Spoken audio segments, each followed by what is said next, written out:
4 బూరలు అయిపోయాయి. ఇక 5వ దూత బూర ఊదినప్పుడు ఏం జరుగుతుంది? ప్రకటన గ్రంథము 9వ అధ్యాయం నుండి మనం చూడవచ్చు. ప్రకటన గ్రంథము 9వ అధ్యాయం నుండి మొదటి వచనం నుండి చూడండి దయచేసి.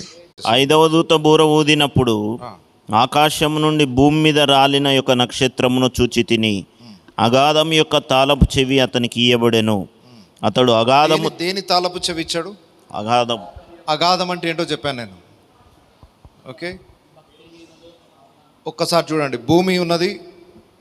భూమికి ఇంతకు మునుపు పరదైసు అనేది కూడా భూమి కింది భాగంలోనే ఉండేది. పాతాళం, ఓకే, భూమికి పాతాళానికి మధ్యలో ఉన్న స్థలాన్ని ఏమంటాం? అగాధం. ఓకే, ఇప్పుడు దేని తాళం చెవులు ఇవ్వబడ్డాయి? ఓకే, 5వ దూత బూర ఊదినప్పుడు ఆకాశము నుండి భూమి మీద రాలిన యొక్క నక్షత్రమును చూచి తిని. ఆకాశం నుండి భూమి మీదకి రాలింది నక్షత్రం అనగానే పైన నక్షత్రమే పడింది అనుకోకండి. ఎందుకు? ఆ నక్షత్రం ఎవరో తర్వాత వచ్చిన రాయబడింది. అగాధం యొక్క తాళపు చెవి అతనికి ఇయ్యబడెను. ఎవరికి ఇవ్వబడెను? అతడు అంటే ఎవరు? నక్షత్రం. సో నక్షత్రం అనగానే ఆకాశంలో ఒక నక్షత్రం పడ్డదని కాదు. నక్షత్రం అని పిలువబడుతున్న ఒక వ్యక్తి ఆకాశం నుండి కిందికి వచ్చాడు. అతనికి తాళపు చెవి ఇవ్వబడింది. చూడండి, దేవదూతలందరూ కూడా నక్షత్రాలనే పిలువబడ్డారు. తేజో నక్షత్రమా, వేకువ చుక్క అని లూసిఫర్ కూడా పేరు పెట్టబడింది. యేసు ప్రభుకు కూడా ఆ పిలుపు ఉంది. సరే, ఇక్కడ దూతలో ఒక దూత అగాధము యొక్క తాళపు చెవి అతనికి ఇయ్యబడెను. దేని తాళపు చెవి? రైట్, అగాధం అంటే ఎక్కడుందో తెలిసింది. అగాధంలో ఎవరుంటారు? పడవేయబడిన దురాత్మలు లేదా సాతాను మాటకు లోబడి దేవుని ఉగ్రతకు పాత్రులైన వారి ఆ దురాత్మల యొక్క బందీ గృహమే అగాధం. ఓకే, ఇప్పుడు దాని తాళపు చెవులు అతనికి ఇవ్వబడ్డాయి. రైట్, మనము పాతాళపు తాళపు చెవులు ఎవరి దగ్గర ఉన్నాయి? యేసుక్రీస్తు దగ్గర ఉన్నాయి. సో ఇక్కడ సమస్తం ఆయన అధీనంలో ఉన్నప్పటికీ ఈ అగాధం యొక్క తాళపు చెవులు ఆ దూతకి ఇచ్చి పంపించారు. 2వ వచనం చూడండి. అతడు అగాధము తెరవగా పెద్ద కొలిమిలో నుండి లేచు పొగ వంటి పొగ ఆ అగాధములో నుండి లేచెను. దేంట్లో నుండి లేచెను? ఆ అగాధములోని పొగ చేత సూర్యుని వాయుమండలమున చీకటి కమ్మెను. ఎంత పెద్ద పొగ వచ్చిందంటే సూర్యున్నే కమ్మేసి చీకటి అంత కలుగజేసి అంత పొగ వచ్చిందట. ఆ పొగలో నుండి మిడతలు భూమి మీదికి వచ్చెను. దేంట్లో నుండి వచ్చాయి? ఆ పొగ ఎక్కడి నుండి వచ్చింది? అంటే ఈ మిడతలు ఎక్కడి నుండి వచ్చినట్టు? ఇప్పుడు అగాధంలో నుండి వచ్చినట్టు. భూమిలో ఉండు తేళ్లకు బలమున్నట్టు వాటికి బలము ఇయ్యబడెను. ఇప్పుడు ఈ జంతువులు ఎక్కడి నుండి వచ్చాయి అనేది ఇంపార్టెంట్. ఎక్కడి నుండి వచ్చాయి? అగాధములో నుండి. ఎందుకు వచ్చాయి? అక్కడ ఎందుకు ఉన్నాయి అవి? అంటే ఇప్పుడున్న మనకు కనబడుతున్న ఈ భూమి కింద కూడా ఏముంది? అగాధంలో ప్రాణులు ఉన్నాయా? అగాధములో జంతువులు ఉన్నాయా? భూమి మీదనున్న ప్రాణులు వేరు, ఈ అగాధంలో ఉన్న ప్రాణులు. అగాధము లోపల కూడా ఏమున్నాయి? జంతువులు ఉన్నాయి. ఇక్కడ మిడతలు అని పిలువబడుతున్న ఈ జంతువులు మనము భూమి మీద చూసే మిడతలు లాంటివి కాదు. గడ్డి మీద మిడతలు ఉంటాయి, ఆ మిడతలు కాదు. ఇక్కడ మిడతలు అనే పదం వాడబడినంత మాత్రాన మనం అనుకుంటున్న మిడతలు కాదు. వీటి ఆకారాన్ని బట్టి చూస్తే భూమి మీద అలాంటి జంతువులు లేవు. కానీ భూమి కింది భాగములో అగాధములో ఆ జంతువులు ఉన్నాయి. అక్కడికి ఎప్పుడు వెళ్ళాయి? ఎందుకు వెళ్ళాయి? అక్కడే ఎందుకున్నాయి? అవి ఎందుకు బంధించబడ్డాయి అనేది పెద్ద చరిత్ర అవుతుంది. మళ్ళీ ప్రస్తుతము అవి కూడా పాతాళం పక్కన ఉన్న అగాధంలో బంధింపబడి ఉన్నాయి. వాటిని ఓపెన్ చేసి వాటితో కొంత పని చేయించుకుంటున్నాడు దేవుడు భూమి మీద. ఓకే, వాటి ఆకారాలు పద్ధతులు చూడండి ఏమేమి ఉన్నాయో. భూమిలో ఉండు తేళ్లకు బలమున్నట్టు వాటికి బలము ఇయ్యబడెను. మరియు నొసళ్ళ యందు దేవుని ముద్ర లేని మనుషులకే తప్ప భూమిపైనున్న గడ్డికైనను ఏ మొక్కలకైనను మరి ఏ వృక్షమునకైనను హాని కలగజేయకూడదని వాటికి ఆజ్ఞ ఇవ్వబడెను. వాటికి ఒక ఆజ్ఞ ఇవ్వబడిందట. దేవుని ముద్ర ఎవరికైతే ఉండదో వారికి మాత్రమే హాని చేయాలి. ఇవి దేవుని ముద్ర ఎవరికైతే ఉంటుందో వాళ్ళని ముట్టుకోవడానికి అధికారం లేదు. వీటికి గడ్డికి కూడా హాని చేయడానికి వీలు లేదు. ఉట్టి దేవుని ముద్ర లేని వాళ్ళని మాత్రమే బాధ పెట్టడానికి ఈ క్రూర జంతువులు వస్తున్నాయి, ఈ మిడతలు వస్తున్నాయి. ఈ మిడతల ఆకారం ఎలా ఉందో చూడండి. ఇక మరియు వాటిని చంపుటకు అధికారం ఇయ్యబడలేదు గాని 5 నెలల వరకు బాధించుటకు వాటికి అధికారం ఇయ్యబడెను. వాటి వలన కలుగు బాధ తేలు మనిషిని కుట్టినప్పుడుండు బాధ వలె ఉండును. ఈ మిడతలనే జంతువులు వస్తాయి, ఇవి మనుషులను బాగా ఇబ్బంది పెడతాయి, కానీ చంపడానికి అధికారం లేదట వాటికి. భయంకరమైన తేలు కుట్టినంత బాధ కలుగుతుందట, కానీ మనిషికి చావు రాదు. ఇలా ఎన్ని నెలలు గడవాలి? 5 నెలలు శ్రమలు రావాలి. ఓకే. ఆ దినములలో మనుషులు మరణమును వెతుకుదురు గాని అది వారికి దొరకనే దొరకదు. చావవలనని ఆశపడుదురు గాని మరణము వారి యొద్ద నుండి పారిపోవును. ఆ మిడతల రూపములు యుద్ధమునకు సిద్ధపరచబడిన మిడతలు ఎట్లా ఉంటాయి చూడండి. యుద్ధమునకు సిద్ధపరచబడిన గుర్రములను పోలియున్నవి. ఓకే. ఒక ఆకారం ఏమొచ్చింది మనకు? గుర్రం అనుకుందాం. ఓకే. బంగారం వలె మరియు కిరీటముల వంటివి వాటి తలల మీద ఉండెను. తల మీద ఏముంది? కిరీటం ఉంది. ఓకే. వాటి ముఖములు మనుష్య ముఖముల వంటివి. ముఖం ఏ ముఖం ఉంది? మనుష్య ముఖము. ఓకే. స్త్రీల తల వెంట్రుకల వంటి వెంట్రుకలు వాటికి ఉండెను. దాని వెంట్రుకలు ఎట్లున్నాయి? స్త్రీల తల వెంట్రుకలా ఉన్నాయి. ఓకే. వాటి పండ్లు సింహపు కూరల వలె ఉండెను. వాటి పండ్లు ఎలా ఉన్నాయి? ఓకే, పళ్ళు పెడదాం ఒక్క నిమిషం.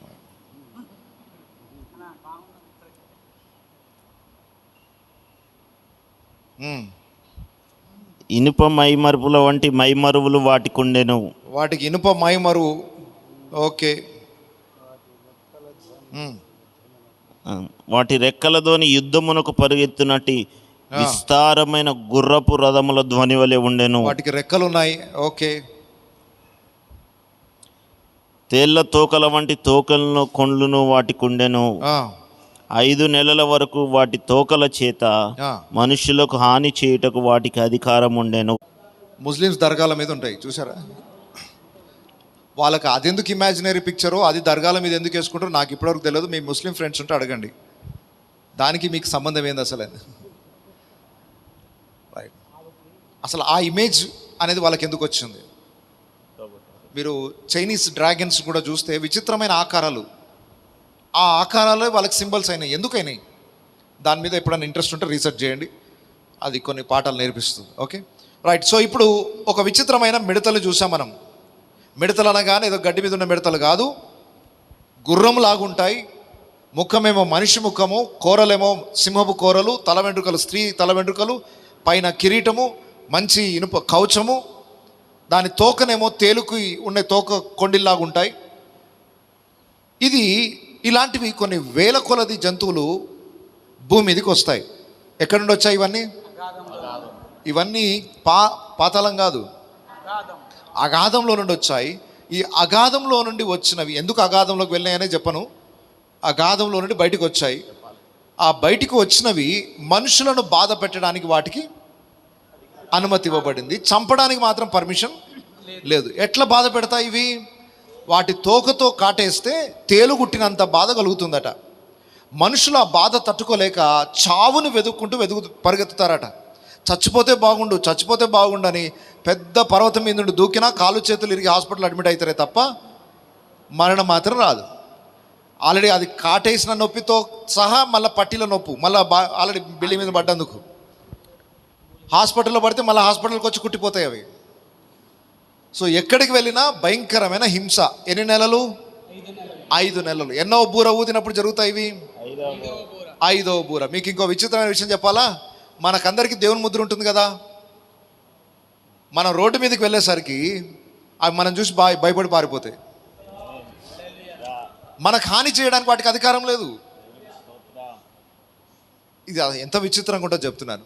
3.5 సంవత్సరాలు, మొదటి 3.5 సంవత్సరాలలో అబద్ధ క్రీస్తు యొక్క 666 ముద్ర వేసుకుంటేనే క్రయ విక్రయాలు చేసే పర్మిషన్ ఇస్తానన్నాడు ఆ రాజు. చాలామంది క్రైస్తవులు ఆకలిని తట్టుకోలేక, ఇప్పుడు చచ్చేటట్టున్నాం సార్, ఏదో ఒకటి తిండైనా దొరుకుతుంది, చచ్చిన తర్వాతే పరలోకం నరకం ఎవరికి తెలుసు, ప్రస్తుతం బ్రతుకున్నప్పుడు ఈ బాధలు భరించలేకపోతున్నాం, ఫస్ట్ తిండి కావాలని ఏషావు లాంటి భ్రష్టులు, ఒక పూట కూటి కొరకు జ్యేష్ఠత్వ పక్కును అమ్ముకొనిన ఏషావు వంటి భ్రష్టులు చాలామంది క్రైస్తవుల నుండి వస్తారు. తిండి కోసం ముద్ర వేసేసుకుంటారు. రైట్. దేవుని బిడ్డలు చావైనా పర్వాలేదు, ఆకలితోటైనా చస్తాం, కానీ మేము తల వంచమని షడ్రక్ మేషక్ అబేద్నెగో లాగా నిలబడి ఉంటారు. చావడానికైనా రెడీ. మా దేవుడు మమ్మల్ని రక్షించడానికి సమర్థుడు. ఒకవేళ ఆయన మమ్మల్ని రక్షించకపోయినాను చావడానికి రెడీ, కానీ మేము మాత్రం వేసుకోమని దేవుని బిడ్డలు సపరేట్గా ఉంటారు. ఈ ముద్ర ధరించుకున్న వాళ్ళు ఎవరైతే ఉంటారో, మరి ఇప్పుడు మార్కెట్కి సంచి పట్టుకుని వెళ్ళాలి కదా, రైస్ తెచ్చుకోవాలి, కూరగాయలు తెచ్చుకోవాలి, మరి ముద్ర వేసుకుని లైసెన్స్ వచ్చేసింది. ఈ క్రైస్తవులకు అసలు బుద్ధి లేదు. ఆకలితో ఎలా అలమటిస్తున్నారు చూడు. ఏముంది ముద్ర వేసుకుంటే దాంతో వచ్చే నష్టం ఏముంది? మేము చూడు ఎంత తెలివైన వాళ్ళము. ముద్ర వేసుకొని ఇప్పుడు హ్యాపీగా మా పిల్లలు మేము అద్భుతంగా సమృద్ధిగా కడుపు నిండా భోజనం చేస్తాను మార్కెట్కి వెళ్తారు. క్రైస్తవులు ఏమో లోపడుండి దేవా ఆకలేస్తుంది అయినా వాళ్ళు ప్రార్థన చేసుకుంటూ కూర్చుంటారు. ఈ ముద్ర వేసుకున్న వాళ్ళకి క్రైస్తవులను చూస్తుంటే వాళ్ళకి అపహాస్యం చేయాలనిపిస్తుంది అట.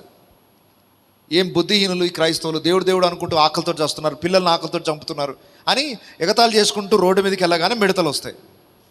జస్ట్ ఇమాజినరీ పిక్చర్ చెప్తున్నా. ఓకే, ఇలా జరుగుతుందని బైబిల్ లేదు కానీ నేను ఇమాజిన్ చేసుకుంటున్నా. ఓకే, అలా జరగకపోవచ్చు అంటారా? నేను ఇలాగే జరుగుతుంది అనుకుంటున్నా మరి. ఓకే ఓకే మార్కెట్కి వెళ్దామని తలుపు తీసేసరికి మిడతలు వస్తాయి. మిడతలు వచ్చి ఆ కాటుకి నానా బాధ కలుగుతుంది.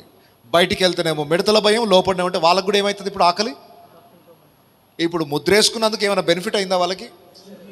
బయటికి వెళ్తారు, మార్కెట్లో ఏం కొనుక్కోలేరు, కొనుక్కునే లైసెన్స్ ఉన్నా బయట ఉన్న మిడతలు వేదన గురి చేస్తాయి, బాధ పెడతాయి. అటు బయటికి వెళ్ళి దాని హింస తట్టుకోలేక, ఇటు ఆకలి చావు తట్టుకోలేక అన్ని విధాలుగా నష్టపోతారు వాళ్ళు. ఎంత ఈజీగా మోసపోతారో చూడండి. కానీ దేవుని ముద్ర ధరించుకున్న వాళ్ళని దేవుడు అద్భుత రీతిగా పోషిస్తాడు. వాళ్ళు రోడ్డు మీద నడుస్తున్నా కూడా ఏ మిడత వారిని ముట్టదు. దేవుడు మనకి ఎంత గొప్ప భాగ్యాన్ని ఇచ్చాడు. ఐగుప్తు దేశంలో అదే జరిగింది.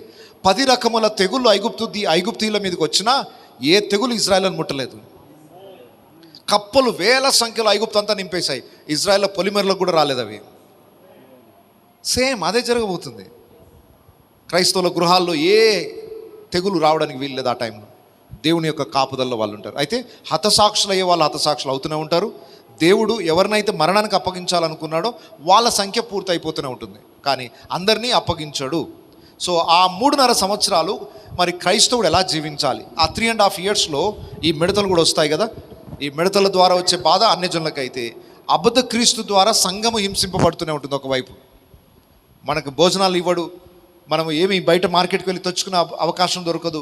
సో అబద్ధ క్రీస్తు ద్వారా సంఘం హింసింపబడుతుంది. దేవుని యొక్క శిక్ష చేత లోక ప్రజలు హింసింపబడుతుంటారు. అందుకొరకే భూమి మీద బాధపడని వాడు ఒక్కడు కూడా లేనందుకే అది మహాశ్రమల దినం అని పిలుస్తారు దాన్ని.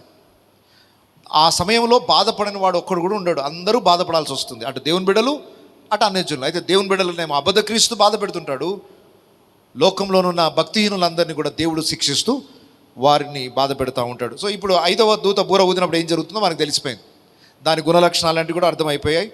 ఓకే, దాని పేరు ఒకసారి 10వ వచనం చూడండి. 9వ అధ్యాయం 10వ వచనం. తేళ్ల తోకల వంటి తోకలను కొండ్లును వాటికుండెను. 5 నెలల వరకు వాటి తోకల చేత మనుషులకు హాని చేయుటకు వాటికి అధికారం ఉండెను. పాతాళపు దూత వాటిపైన రాజుగా ఉన్నాడు. హెబ్రీ భాషలో వానికి అబద్దోను అని పేరు. గ్రీసు దేశపు భాషలో వాని పేరు అపోల్లోను. ఓకే. మొదటి శ్రమ గతించను, ఇదిగో మరి 2 శ్రమలు ఇటు తర్వాత వచ్చును. 6వ దూత బూర ఊదినప్పుడు దేవుని ఎదుట ఉన్న సువర్ణ బలిపీఠం యొక్క కొమ్ముల నుండి యొక్క స్వరము యూఫ్రటీస్ అను మహానది యొద్ద బంధింపబడి ఉన్న 4 దూతలను. ఇక్కడ మళ్ళా మనం నెక్స్ట్ బూరకు వెళ్ళిపోతున్నాం. 12వ వచనంలోనే మొదటి శ్రమ గతించును, ఇదిగో మరి 2వ శ్రమ అటు తర్వాత వచ్చును. 6వ దూత బూర ఊదినప్పుడు దేవుని ఎదుటనున్న సువర్ణ బలిపీఠం యొక్క కొమ్ముల నుండి ఒక స్వరము ఏమని వినబడుతుంది చూడండి. యూఫ్రాటీసు అను మహానది యొద్ద బంధింపబడి ఉన్న 4 దూతలను వదిలిపెట్టుమని బూర పట్టుకొని ఉన్న ఆ 6వ దూత చెప్పుట వెంటిని. యూఫ్రాటీసు నది దగ్గర 4 దూతలు బంధింపబడి ఉన్నాయి. ఎందుకు బంధింపబడి ఉన్నాయి? వాళ్ళు ఏం తప్పు చేశారో మనకు తెలియదు. అవి బంధింపబడి ఉన్నాయి. ఆ టైంకి దేవుడు వాటిని విడుదల చేస్తున్నాడు. అవి భూమి మీదకి వచ్చి ఏం చేస్తాయి?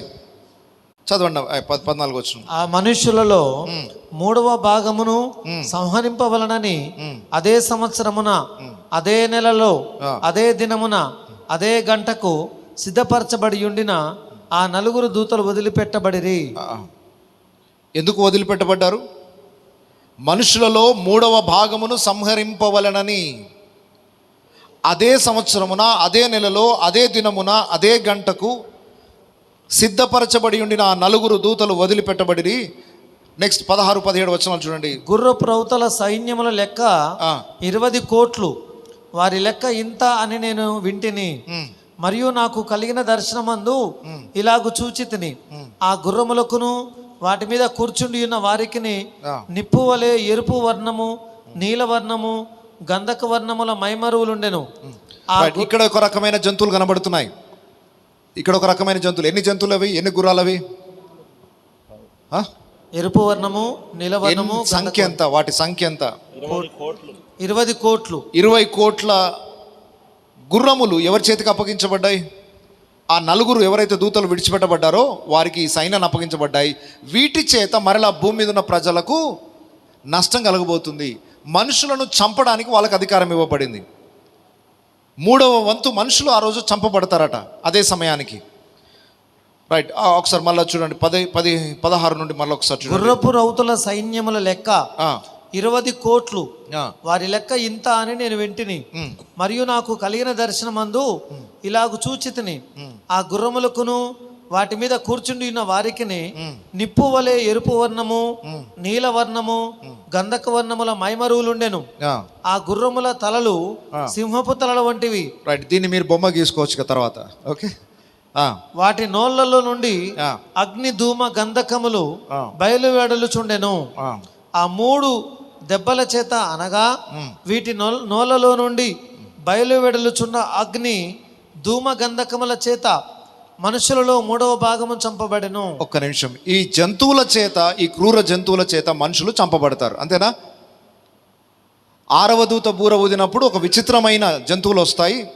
వీటి మీద అధికారం కలిగిన 4 దూతలు ఉంటారు. వాళ్ళకి ఏం అధికారం ఇవ్వబడింది? మనుషుల్లో 3వ భాగము చంపడానికి. ఎలా చంపుతారో, వాటి నోటి నుండి వచ్చే అగ్ని చేత మనుషులను ఎలా చంపేస్తాయో ఆ వివరణ అంతా ఇవ్వబడింది. ఒక్కసారి 4వ ముద్ర విప్పినప్పుడు ఏం జరిగింది? అప్పుడు నేను చూడగా, ఇదిగో పాండుర వర్ణము గల ఒక గుర్రము కనబడెను. దాని మీద కూర్చున్న వాని పేరు మృత్యువు. పాతాళ లోకము వాన్ని వెంబడించెను. ఈ 4వ ముద్ర, ఆ గుర్రం బయటకు వచ్చింది, పాండుర వర్ణపు గుర్రము. దాని మీద కూర్చున్న వాని పేరేంటి? మృత్యువు. అంటే వాడి కాలంలో అందరూ చంపబడతా ఉంటారు. ఎలా చంపబడతా ఉంటారు? ఏ విధంగా చంపబడతా ఉంటారు? ఖడ్గము వలనను, కరువు వలనను, మరణం వలన అనగా కింద తెగులు. ఓకే, భూమిలో నుండి క్రూర మృగముల వలనను మనుషులను చంపబడతారు. ఇప్పుడు మీకు అర్థమైందా? ఈ 4వ ముద్ర నెరవేర్పు ఆటోమేటిక్గా 6వ బూర ఊదుతున్నప్పుడు కూడా సేమ్ అవే సంఘటనలు జరుగుతున్నాయి. అర్థమవుతుందా? 4వ గుర్రం మీద కూర్చున్న వాడి పేరేంటి? మృత్యువు. ఎందుకు మృత్యువు అంటే ఆ టైంలో భూమి మీద 3వ వంతు మనుషులు చంపబడతారు. ఎలా చంపబడతారంటే, ఒకవైపు యుద్ధం వైపు జరుగుతూనే ఉంటుంది, కరువు జరుగుతూనే ఉంటుంది, తెగులు వస్తూనే ఉంటాయి. దానికి తోడు ఈ 20 కోట్ల గుర్రాలు, క్రూర జంతువులు, వీటితో చంపబడే మనుషులు చాలామంది ఉంటారు. ప్రపంచవ్యాప్తంగా 3వ వంతు చనిపోతున్నారంటే మామూలు సంఖ్య కాదు, మరణ సంఖ్య. కుప్పలుగా మనుషులను పేర్చాల్సి వస్తుంది. అంత భయంకరమైన పరిస్థితి. 9వ అధ్యాయంలో ఒకసారి ఆ భయంకరమైన పరిస్థితుల్లో మనుషుల పరిస్థితి ఎలా ఉంటుందో ఒకసారి 18వ వచనం నుండి చూడండి. 18వ. ఈ 3 దెబ్బల చేత అనగా వీటి నోళ్లలో నుండి బయలు వెళ్చున్న అగ్ని, ధూమ, గంధకముల చేత మనుషులలో 3వ భాగము చంపబడెను. ఆ గుర్రముల బలము వాటి నోళ్ళ యందును వాటి తోకల యందును ఉన్నది. ఎందుకనగా వాటి తోకలు పాముల వలె ఉండి తలలు కలిగినవైనందున వాటి చేత అవి హాని చేయును. ఈ దెబ్బల చేత చావక మిగిలి ఉన్న జనులు దయ్యములను చూడను, వినను, నడవను శక్తి లేనివై బంగారు, వెండి, కంచు, రాయి, కర్రలతో చేయబడిన తమ హస్తకృత్యములైన విగ్రహములను పూజింపకుండా విడిచిపెట్టునట్లు మారు మనసు పొందలేదు. ఇంత జరుగుతున్న ప్రజలు మాత్రం మారు మనసు పొందరట. లాస్ట్ డేస్లో ఎంత కఠినంగా ఉంటారో చూడండి మనుషులు. ఇంత భయంకరమైన వేదన అనుభవిస్తూ కూడా మారు మనసు పొందడానికి ఇష్టపడరట. మరియు తాము చేయుచున్న నరహత్యులను, మాయామంత్రములను, జార చోరత్వములను చేయకుండానట్లు వారు మారు మనసు పొందిన వారు కారు. ఎంత భయంకరమైన పరిస్థితి చూడండి. కరోనా వచ్చి ఒకడు చావు బతుకుల్లో ఉంటే పాపం చేసేవాడు చేస్తూనే ఉన్నాడు. పాపము చేయడం మనిషి మానట్లేదట. ఆ రోజు కూడా మానడు అంత్య దినములలో. ఓకే, ఇది 6వ దూత బూర ఊదినప్పుడు జరుగుతుంది. అయిపోయిందా? 6 దూతల బూరలు ఊదడం అయిపోయిందా? నెక్స్ట్ వెంటనే 7వ దూత బూర ఊదబడడం జరగదు. మధ్యలో 10వ అధ్యాయం వేరే గ్యాప్ వస్తుంది. ఈ యోహాను భక్తునికి మరొక దర్శనం కలిగింది. ఆ దర్శన వివరాలు 10వ అధ్యాయంలో రాయబడ్డాయి. ఒకసారి ఆ 10వ అధ్యాయం కూడా చూద్దాం. బలిష్ఠుడైన వేరొక దూత పరలోకము నుండి దిగి వచ్చుట చూచితిని. ఆయన మేఘము ధరించుకొని ఉండెను. ఆయన శిరస్సు మీద మేఘధనస్సుండెను. ఆయన ముఖము సూర్యబింబం వలను, ఆయన పాదములు అగ్నిస్తంభముల వలను ఉండెను. ఆయన చేతిలో విప్పబడి ఉన్న ఒక చిన్న పుస్తకం ఉండెను. ఆయన తన కుడి పాదము సముద్రం మీదను, ఎడమ పాదము భూమి మీదను మోపి సింహము గర్జించున్నట్లు గొప్ప శబ్దముతో ఆర్భాటించెను. ఆయన ఆర్భాటించినప్పుడు 7 ఉరుములు వాటి శబ్దములు పలికెను. ఆ 7 ఉరుములు పలికినప్పుడు నేను వ్రాయబోచుండగా 7 ఉరుములు పలికిన సంగతులకు ముద్ర వేయుము, వాటిని వ్రాయవద్దని పరలోకము నుండి యొక్క స్వరము పలుకుట వింటిని. మరియు ఇక్కడ సింపుల్గా ఒక విషయం ఏంటంటే, యోహాన్ గారికి ఒక దర్శనం కలిగింది. అక్కడ యేసుని గురించిన ప్రత్యక్షతనే కలిగింది.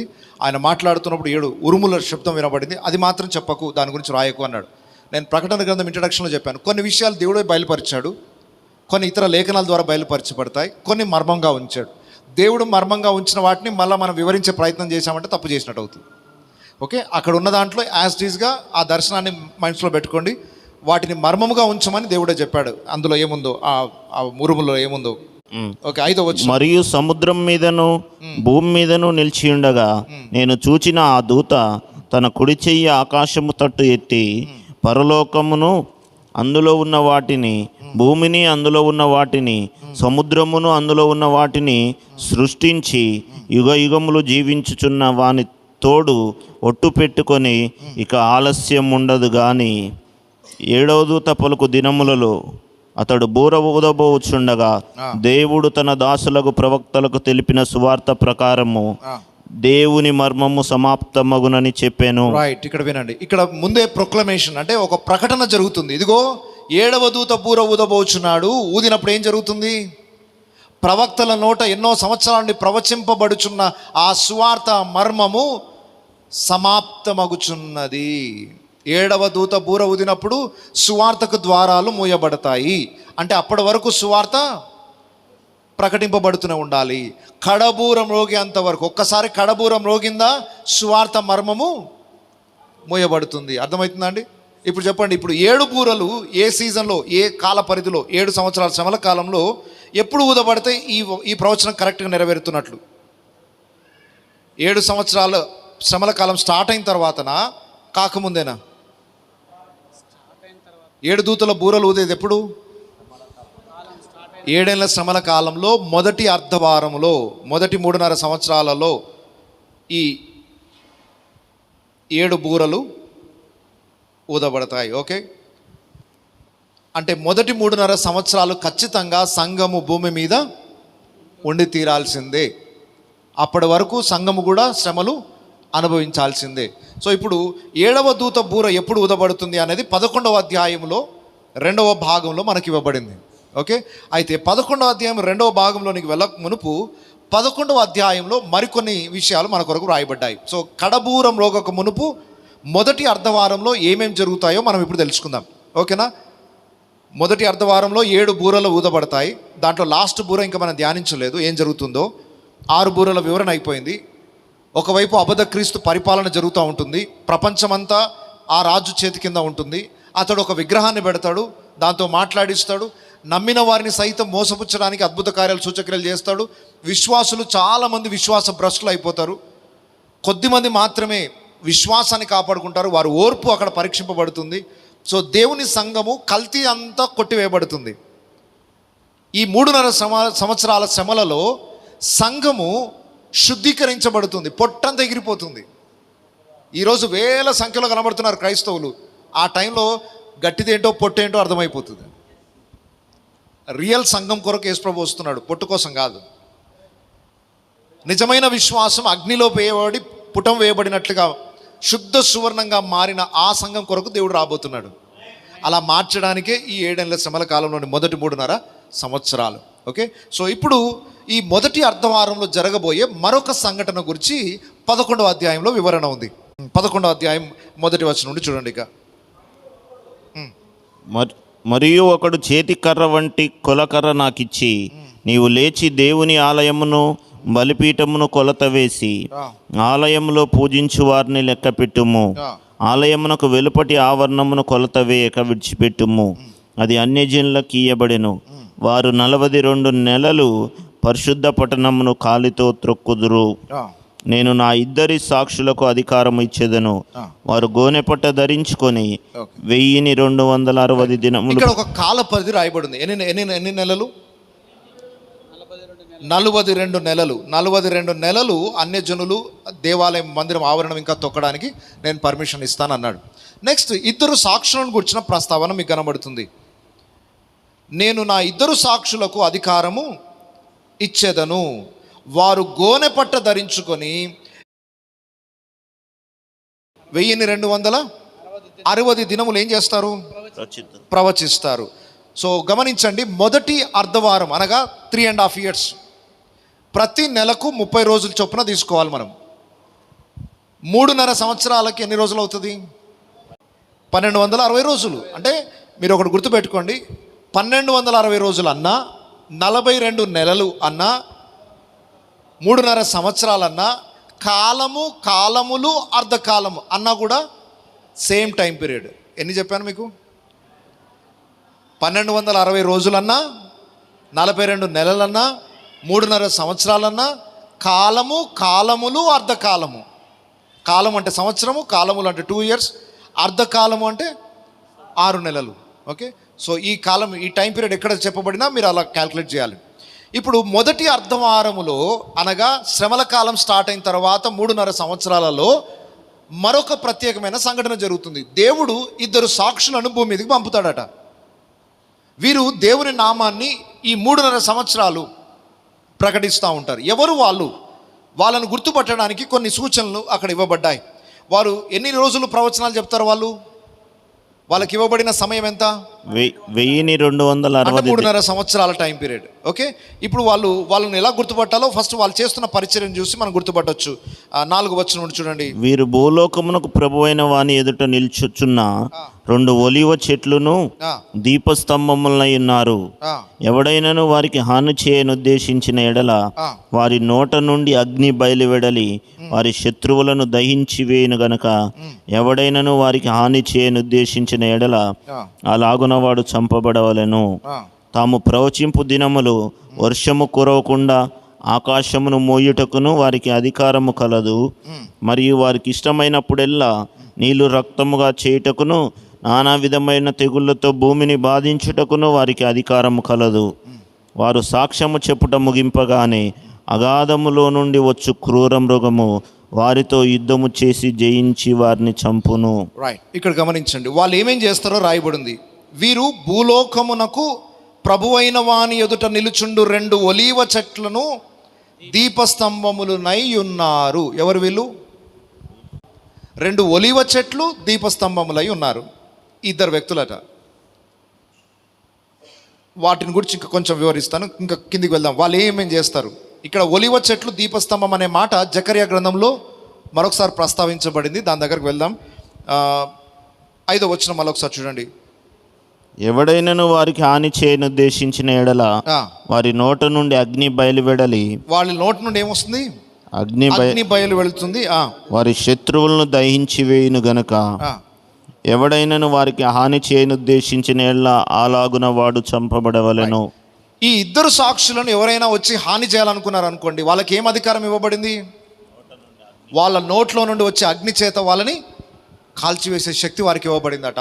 ఈ 2 సాక్షులకు ఈ అధికారం ఇవ్వబడిందట. బైబిల్లో ఆకాశంలో అగ్ని కురిపించి మనుషులని కాల్చివేసిన ప్రవక్త ఒక ఆయన ఉన్నాడు. ఓకే, అంటే కొంచెం ఏలియా లక్షణాలు కనబడుతున్నాయి ఇక్కడ. Okay, next. తాము ప్రవచింపు దినములు వర్షము కురవకుండా ఆకాశమును మోయుటకును వారికి అధికారము కలదు. ఏం అధికారం ఉంది? వర్షం పడకుండా చేయడానికి ఆకాశంలో మూసే అధికారము. బైబిల్లో వర్షం పడకుండా ఆకాశాన్ని మూసిన ప్రవక్త ఎవరు?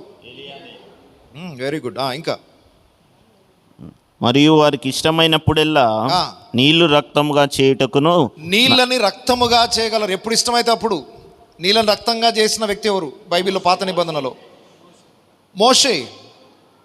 ఐగుప్తు దేశంలో నీళ్లను రక్తముగా చేశాడు. ఓకే, ఇంకా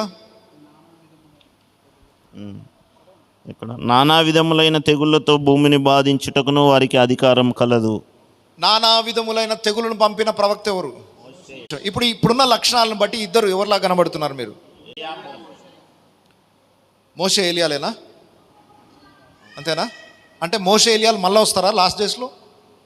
ఓకే, దీని గురించి రెండు బోధలు ఉన్నాయి. ఒక బోధ ఏంటంటే ఏలియా హానోకు అని అంటారు కొంతమంది. ఎందుకు ఏలియా హానోకు? మనుష్య చరిత్రలో చనిపోకుండా బ్రతుకున్న ఉన్న పాటన ఆరోహణమైన వ్యక్తులలో ఇద్దరు. ఆది కాండంలో హానోకు చూస్తున్నాము, తర్వాత ఏలియా మరణం చూడకుండా కొనిపోబడ్డారు. కాబట్టి మళ్ళా అంత్య దినాల్లో వాళ్ళే వస్తారు, పరిచర్య చేస్తారు, వాళ్ళు హతసాక్షులై చంపబడతారు అంటారు. అదొక బోధ. రెండవ బోధ ఏంటంటే లేదు రియల్గా పాత నిబంధనలో ఉన్న మోషే ఏలియాలో వస్తారు, హానోకు కాదు, మోషే ఏలియాలో వస్తారు. వాళ్ళు వచ్చి చనిపోయి వారు మళ్ళీ ఎత్తబడతారు. సో ఈ రెండిట్లో ఏది కరెక్ట్? ఏలియా హానోకా, ఏలియా మోషేనా? ఫస్ట్ది కరెక్టా, సెకండ్ది కరెక్టా? సెకండ్దే కరెక్టా? మోషే చనిపోయాడా? మరి చనిపోయిన మోషే మళ్ళీ ఎట్లా వస్తాడు? రెండో జన్మ ఉందా? బైబిల్ ప్రకారం ఇంకో జన్మ ఉందా? హెబ్రీ పత్రిక 9వ అధ్యాయం 27వ వచనం. హెబ్రీ పత్రిక 9వ అధ్యాయం 27వ వచనం. మనుషులొక్కసారే మృతి పొందవలనని నియమింపబడెను, ఆ తర్వాత తీర్పు జరుగును. అలాగుననే మనుషుడు ఎన్నిసార్లు చచ్చిపోవాలి? ఒక్కసారి. మోషే ఆల్రెడీ చనిపోయాడు. మళ్ళా పుట్టి మళ్ళా పెరిగి మళ్ళా చచ్చిపోవడం అంటూ పునరపి మరణం పునరపి జననం అనేది బైబిల్ ప్రకారం కరెక్టేనా? కాదు. సో చనిపోయిన మోషే మరలా పుట్టి మళ్ళా ఒక వ్యక్తిగా ఎదిగి మరలా చచ్చిపోవడం అనేది జరగదు. ఒక్కసారే చనిపోవాలి మనిషి. మోషే చనిపోయాడు, సమాధి చేయబడ్డాడు, అయిపోయింది ఆయన స్టోరీ. మళ్ళీ ఆయన మోషే వచ్చే అవకాశం ఉందా బైబిల్ ప్రకారం? లేదు. రెండవది, హానోకు ఏలియాలు చనిపోకుండా ఎత్తబడ్డారు. అయితే ఏదైనా రూల్ ఉందా వాళ్ళు ఖచ్చితంగా వచ్చి చచ్చిపోవాల్సిందే అని? అంటే వాళ్ళిద్దరిని చంపేదాకా నెమ్మది ఉండదు కొంతమందికి. ఎందుకు కొనిపోబడ్డారు వాళ్ళు? ఎందుకు? 11వ అధ్యాయం, హెబ్రీ పత్రిక 11వ అధ్యాయం 5వ వచనం చూడండి. విశ్వాసమును బట్టి హానోకు మరణము చూడకుండానట్లు కొనిపోబడెను. అతడు కొనిపోబడక మునుపు. ఆగండి. విశ్వాసమును బట్టి హనోకు మరణము చూడకుండానట్లు కొనిపోబడెను. ఎందుకు కొనిపోబడ్డాడు? మరణము చూడ. ఆయనకు అసలు మరణం అనే టేస్టే లేకుండా చేయాలనుకున్నాడు దేవుడు. అలాంటి వాడిని తీసుకెళ్ళిపోయి మళ్ళీ తీసుకొస్తాడా మరణం కోసం? నో. సో హనోకు కాదు, ఏలియా కాదు, మోషే కూడా కాదు. మరి ఎవరు అంటే వీరిద్దరూ ఆ సమయంలో దేవుడు పంపించే ఇద్దరు యవనస్తులు. కానీ మోషే ఏలియాల మీద ఉన్నట్టి అభిషేకము వీళ్ళ మీద ఉంటుంది. ఓకేనా? సో చనిపోయిన మోషే మళ్ళా రాడు, చనిపోకుండా వెళ్ళిన ఏలియా మళ్ళా రాడు. అంత్య దినాలలో ఇద్దరు సేవకులను దేవుడు ఎన్నుకుంటాడు. వారికి మోషే మీద ఏలియా మీద ఏ ఆత్మాభిషేకం ఉందో అదే ఆత్మాభిషేకం వారికి అనుగ్రహిస్తాడు. ఇప్పుడు ఉదాహరణకు బాప్తిస్మిచ్చి యోహాను ఉన్నాడు. బాప్తిస్మిచ్చి యోహాను గురించి యేసుప్రభువు ఏమన్నాడు? ఆ రాబో ఏలియా ఈయననే అన్నాడు. యోహాన్ దగ్గరికి వెళ్ళి అడిగారు, ఆ ఏలియా నువ్వేనా అంటే నేను కాదంటాడు. ఇప్పుడు యేసుప్రభువు చెప్పింది కరెక్టా, యోహాన్ చెప్పింది కరెక్టా? యోహాన్ దగ్గరికి వెళ్ళి అడుగుతాడు, అయ్యా నువ్వు ఏలియావా అంటే నో నేను కాదంటాడు. యేసుప్రభు అంటాడు ఆ రాబో ఏలియా. ఇప్పుడు యేసుప్రభు చెప్పింది కరెక్టా, యోహాన్ చెప్పింది కరెక్టా? యేసుప్రభు ఏ కోణంలో చెప్పాడంటే ఆ ఏలియానే మళ్ళా ఈయనలాగా పుట్టి పెరిగిన ఆయన కాదు, బట్ ఏలియా మీద ఉన్న అభిషేకం ఇతనికి ఇవ్వబడింది అని. చెప్పండి. మైక్ తీసుకో. రక్త మాంసం గలవారు పరలోక రాజ్యానికి వారసులు కాదని మన లేఖనం వచ్చాం కదా. Yes, exactly. ఒకవేళ ఇదే మీరు అన్నట్టు వారు కాదనుకుంటే మరి వీరు ఎత్తబడ్డారు కదా, అవును. మరి వీరిద్దరికి దేవుడే తీసుకెళ్ళాడు, మనం దాన్ని తప్పుపడతలేం. కానీ వారు మరణం చూడకుండా వెళ్తున్నారు కదా, అవును. వారికి ప్రత్యేకత ఉంది. మరి రక్త మాంసం గలవారు పరలోక రాజ్య వారసులు కాదని వాళ్ళు రక్త మాంసములతో వెళ్ళలేదు కదా, అక్కడ మరి వెళ్తున్నారంటే మార్పు చెందే తీసుకెళ్తాడు. ఇప్పుడు హెబ్రీ 9 మనం అదే చూస్తే అవును, ఒకసారి మృతులు. రైట్. ఇక్కడున్న మిస్టేక్ ఏమవుతుందనంటే, ఎస్ మీరు మంచి రైజ్ చేశారు, అది రైజ్ చేయకపోతే నేను మర్చిపోయేవాడిని. మనుషులు ఒకసారి చనిపోవలను అనుందా బైబిల్లో? మనుషులు ఖచ్చితంగా ఒకసారి చచ్చిపోవాలి అనుందా? ఏమనుంది అక్కడ? ఒకసారికి కాకి మళ్ళా ఒత్తు పెడితే అర్థం వేరిపోతుంది. మనుషులు ఒకసారి చనిపోవాలను అంటే ప్రతి మనిషి ఖచ్చితంగా ఒకసారి చచ్చిపోవాలని రూల్. మనుషుడు ఒక్కసారే చనిపోవాలను అంటే అర్థం వేరు. వింటున్నారంటే, అంటే ఇంకొకసారి పుట్టి ఇంకోసారి చావడం అనేది లేదు అని అర్థము. అంతేగాని ప్రతి మనిషి ఖచ్చితంగా చావాలి అనే రూల్ కాదు. మీరు అది కదా క్వశ్చన్. ఓకే, పుట్టిన ప్రతి ఒక్కడు ఖచ్చితంగా చావాలనే రూల్ బైబిల్ పెట్టలేదు. బైబిల్లో మన ఆది కాండంలో చూస్తే ఖచ్చితంగా, ఒక్క నిమిషం అయ్యా, చెప్పండి. మరణము శాసనం రాసింది మన ప్రభువే కదా. ఖచ్చితంగా మీరు చనిపోతారు, చెమట వచ్చి చనిపోతారని లేఖనం మనము ఆది కాండంలో చూస్తున్నాం. ఖచ్చితంగా ప్రతి మనుషుడు చనిపోవాలి కదా. ప్రతి మనిషి ఖచ్చితంగా చనిపోవాలని ఈ వచనాన్ని బట్టి అంటున్నారు. ఓకేనా? సో నేను ఇక్కడ ఈ వచనాన్ని బట్టి చెప్తున్నాను. అక్కడ అర్థం అది కాదు. మనుషుడు ఒకసారి చచ్చిపోవాలి అని కాదు. అట్లా అంటే అందరం ఒకసారి చచ్చిపోవాల్సిందే, అది కాదు దాని అర్థం. మనుషుడు ఒక్కసారే చనిపోవాలని అంటే చనిపోయి మళ్ళా పుట్టడం, మరలా చనిపోయి మళ్ళా పుట్టడం అనేది లేదు అని చెప్పడానికి ఈ వచనం. అయితే బ్రదర్ అడిగిన విషయం ఏంటంటే, మనుషులందరూ ఖచ్చితంగా పాపం బట్టి వచ్చే జీతం మరణం కదా, అందరూ చచ్చిపోవాల్సిందే కదా అని అంటారు. ఒకసారి 1 కొరింథీ పత్రిక 15వ అధ్యాయము 1 కొరింథీ పత్రిక 15వ అధ్యాయము 51, 52 వచనాలు చూడండి. ఇదిగో మీకు ఒక మర్మము తెలుపుచున్నాను, మనమందరము నిద్రించము గాని. ఆగండి, ఏంటంటే మనమందరము నిద్రించము కానీ. అందరు చచ్చిపోవాలా కంపల్సరీ? లేదు. ఒకసారి ఆ సహోదరు తీయండి. 1 కొరింథీ పత్రిక 15వ అధ్యాయం 51 వచనం. ఇదిగో మీకు ఒక మర్మము తెలుపుచున్నాను, మనమందరము నిద్రించము గాని నిమిషములో ఒక్క రెప్పపాటున కడమృమోగగానే. మనమందరము నిద్రించము గాని నిమిషములో అంటే అర్థం ఏంటి? చనిపోము, అందరము చనిపోము. రైట్, మీకు ఒక విషయం చెప్తున్నానండి. అందరు చావాలని రూల్ ఏం లేదు. నిజానికి అందరము మరణానికి లోనైన వాళ్ళమే, కానీ కొందరు మరణము చూడకుండానే తీసుకెళ్ళడం ఆయన చిత్తం. Yes, right. అహనోకుని తీసుకెళ్ళాడు, ఏలియాని తీసుకెళ్ళాడు. రేపు మనం బ్రతుకున్నప్పుడే యేసే వచ్చాడు అనుకోండి, మన తరంలోనే యేసే వచ్చాడు అనుకోండి, ఆల్రెడీ యేసునందు విశ్వాసం ఉంచి చనిపోయిన వాళ్ళు సమాధిలో ఉంటారు కదా, వాళ్ళు సమాధిలో నుండి లేస్తారు. వాళ్ళు మనకంటే ముందేం వెళ్ళిపోరు, వాళ్ళు లేస్తారు. బ్రతుకున్న మనము చనిపోము. ఇక బ్రతుకున్న మనము నిద్రించము కానీ అంటే మళ్ళీ మనం చనిపోము. రెప్పపాటున మహిమా శరీరాలు ధరించుకొని వాళ్ళతో కలిసి మనం ఎత్తబడతాం, మార్పు పొందుదము. ఓకే, ఏలియా హనోకు మార్పు చెందారు వాళ్ళు. ఓకే, కరెక్టే. కానీ మనకంటే ముందున్న వారు ఆల్రెడీ చనిపోయి ఉన్నారు. పౌలు గారు కావచ్చు, మన శిష్యులు కావచ్చు, అందరూ ఇప్పుడు మనుషులమే దేవుడు వాడుకున్నాడు. కరెక్టే. అంటే జరగబోయే వాటిని గురించి పౌలు చెప్పాడు. అంటే ఆ సమయంలో ఎవరైతే ఉంటారో ఆ విశ్వాస పట్టికలో ఆ రిలేషన్లో ఎవరైతే ఉంటారో వారు చనిపోకపోతే వాళ్ళు ఎత్తబడతారు. అది మహిమ శరీరం. ఓకే, అయితే ఇప్పటి వరకు అయితే చనిపోయారు కదా. అంటే ఇప్పుడు నేను వేసే క్వశ్చన్ ఏంటంటే చిన్నది, మీరు అన్నది వాస్తవమే. వీళ్ళిద్దరు మరణం రుచి చూడకుండా తీసుకెళ్తున్నాడు కదా ప్రభు. ఆది కాండంలో చూస్తేనేమో ప్రతి ఒక్కరూ మరణం పొందాల్సిందే. ఇక్కడ చూస్తే ఒక్కసారి అంటే దానికి ఒక ఒత్తులు తేడా, అది ఓకే, అక్కడ క్లారిటీ వచ్చింది. కానీ మనుషులు అనేది దేవుడు ఇచ్చిన ఆయన మరణాన్ని అందరు రుచి చూడాలి కదా అని. అందరూ రుచి కంపల్సరీ చూడాలని రూల్ లేదని చెప్పడానికి ఇద్దరిని తీసుకెళ్ళాడు దేవుడు. ఇప్పుడు పాపం వల్ల వచ్చే జీతం మరణం. ఆ మరణానికి ఉన్న సమస్యనే తీసేసిన తర్వాత, పాపం ఏదైతుందో దాన్ని ఆయన కడిగేసిన తర్వాత మరణం చూడకుండా కూడా తీసుకెళ్ళొచ్చు మనిషిని. అది ఆ సమయంలో జరుగుతుంది. సజీవంగా లేపబడే వారికి సాదృశ్యం. యేసు రాకడ రోజు మనం కూడా చనిపోకుండానే అలా ఎలా ఎత్తబడతాం? దానికి ఒక రూట్ కాస్ ఉంది. మనలో పాపం ఉంది, మనం మరణించాలి. ఓకే, కానీ మరణం లేకుండా ఎందుకు తీసుకెళ్తున్నాడు అంటే మరణానికి ఆధారమైన పాపాన్ని తీసేస్తున్నాడు.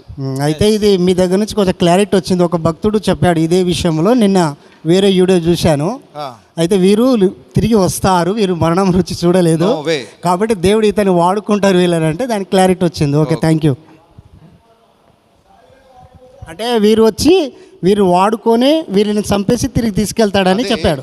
ఆరోహణం అయిపోయిన వాళ్ళని మళ్ళా తీసుకొచ్చి చంపేదాకా ప్రశాంతత ఉండదు మన బోధకులు. అందుకే మరణం చూడకుండానట్లే కొనిపోయాయి దేవుడు వారిని. మరలా మరణించాలని కోరుకుంటే ఎట్లా? Okay okay, very good. So వాళ్ళు ముంగుర్తుగా ఉన్నారు. ఒకరోజు సంఘంలో అనేక మంది, కొన్ని వేల సంఖ్యలో ప్రజలు మరణం చూడకుండానే సజీవులుగానే ఆరోహణం అయిపోతారు అనడానికి ఒక సూచనగా, ముంగుర్తుగా హనోకు ఏలియాలను దేవుడు తీసుకెళ్ళాడు. ఓకేనా? దాని క్లారిటీ ఉందా? ఓకే. ఇప్పుడు ఇద్దరు సాక్షులు ఎవరు అని అంటే హనోకు కాదు, ఏలియా కాదు, మోషే కాదు. కానీ ఇద్దరు యవనస్తులకు అదే ఆత్మాభిషేకం దేవుడు ఇచ్చి వాడుకుంటాడు. ఎలా చెప్పగలము? బాప్తిస్మిచ్చి యోహానుని ఉదాహరణగా తీసుకున్నాను. మలాకి గ్రంథంలో ఏలియా వస్తాడు అని ప్రవచనం చెప్పబడింది. అంటే నిజంగానే ఏలియా వస్తాడని ఎక్స్పెక్ట్ చేశారు అందరూ. బహుశా మనలాగానే ఆయన మరణం చూడకుండా ఎత్తబడ్డాడు, ఆయన వచ్చి మళ్ళీ చచ్చిపోతారేమో అని ఎక్స్పెక్ట్ చేసి ఉంటారేమో. కానీ యేసుప్రభు అన్నాడు, లేదు లేదు లేదు, మీరు అనుకున్న తప్పు, ఆ రాబో ఏలియా ఈయనే. అంటే ఆ ఏలియానే చనిపోయి ఇంకో తల్లి గర్భంలో పుట్టొచ్చాడా? కాదు కాదు, ఆ ఏలియా మీద ఉన్న ఆత్మాభిషేకం ఇతనికి ఇవ్వబడుతుంది. యోహాన్ దగ్గరకు వచ్చి డైరెక్ట్ అడిగారు, నువ్వు ఏలియావా అని. అంటే వాళ్ళ ఉద్దేశం ఏంటి? ఆ ఏలియాయే ఇంకొక తల్లి గర్భంలో పుట్టి ఈరోజు యోహాన్ లాగా వచ్చాడేమో అనుకుంటున్నారు. దానికి యోహాన్ అంటాడు, లేదు లేదు లేదు, ఆయన వేరు, నేను వేరు. సో యోహాన్ చెప్పింది కరెక్టే, యేసుప్రభు చెప్పింది ఒక కోణంలో, యోహాన్ చెప్పింది మరొక కోణంలో. సో మొత్తానికి ఏలియా మీద ఉన్న ఆత్మాభిషేకం యోహాన్ మీద ఉన్నట్టే అంత్య దినాలలో ఇద్దరు సేవకుల మీద, మోషే ఏలియాల మీద ఉన్న ఆత్మాభిషేకాన్ని దేవుడు కుమ్మరిస్తాడు. సేమ్ మోషే ఏలియాలు ఎలా చేశారో, ఆకాశం నుండి అగ్ని కురిపించడం కానివ్వండి, లేదా వారి నోటి నుండి అగ్ని వస్తుందని రాయబడింది.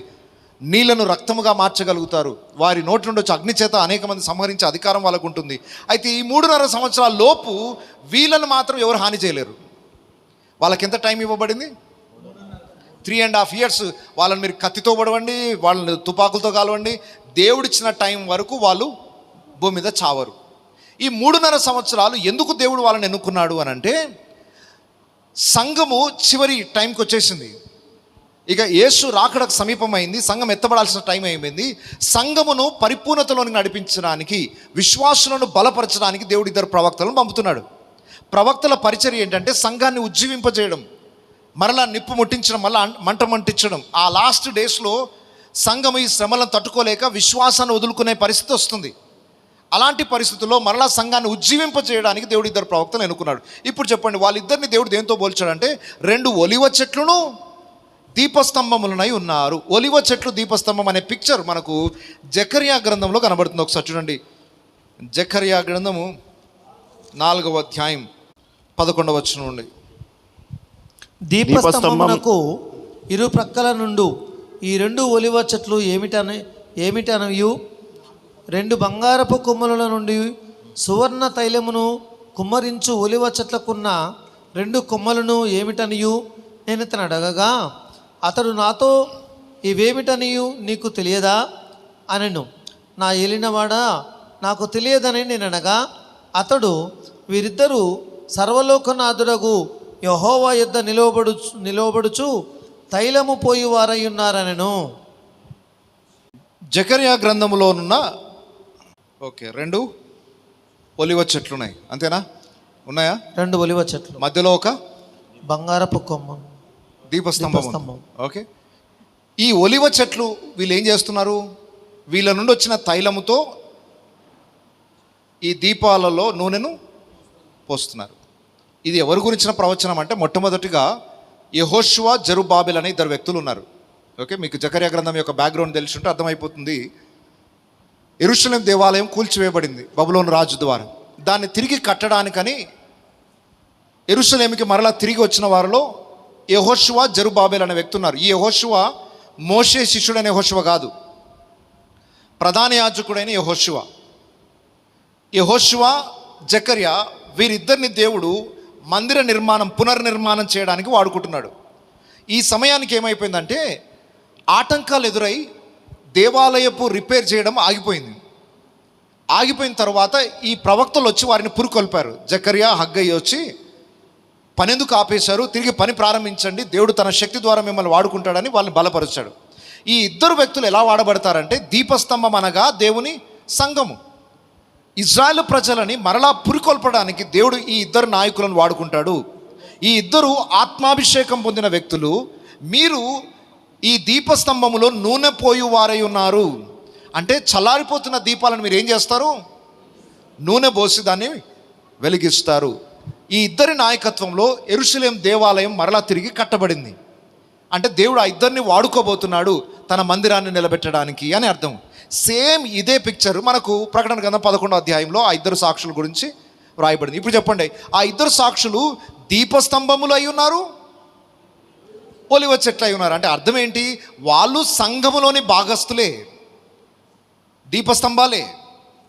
కానీ ఆ దీపస్తంభాలకు వాళ్ళు పొంది ఉన్న ఆత్మాభిషేకము ద్వారా సంఘాలలో నూనెను పోసి సంఘాలను మరలా ఏం చేస్తారు? వెలిగింపజేస్తారు. సో ఇద్దరు ప్రవక్తల పరిచర్య ఏంటి?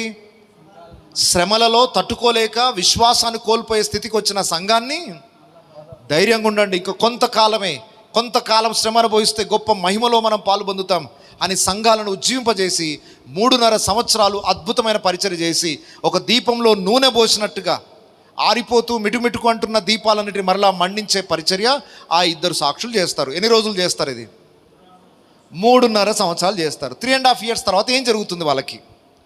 ఒకసారి మళ్ళీ ప్రకటన గ్రంథంకి రండి. వారు సాక్ష్యము చెప్పుట ముగింపగానే అగాధములో నుండి వచ్చు క్రూర మృగము వారితో యుద్ధము చేసి జయించి వారిని చంపును. వారి శవములు ఆ మహాపట్టణపు ఎవరు చంపేస్తారు వాళ్ళని?